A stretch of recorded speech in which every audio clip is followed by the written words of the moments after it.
আসসালামু আলাইকুম রহমতুল্লাহি ওয়া বারাকাতুহু। ঘড়ির কাঁটা ঠিক রাত 12টা 4 মিনিট। শাহজালাল আন্তর্জাতিক বিমানবন্দরে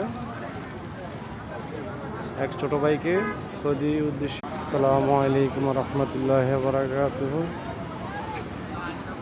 রাত 12টা 5 মিনিট। শাহজালাল আন্তর্জাতিক বিমানবন্দরে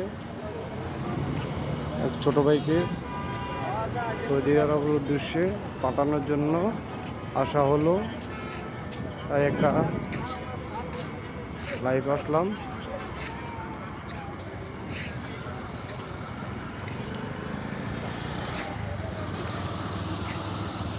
আর কত ভাই কত বোন নির্ঘুম রাত বসে রইলেন।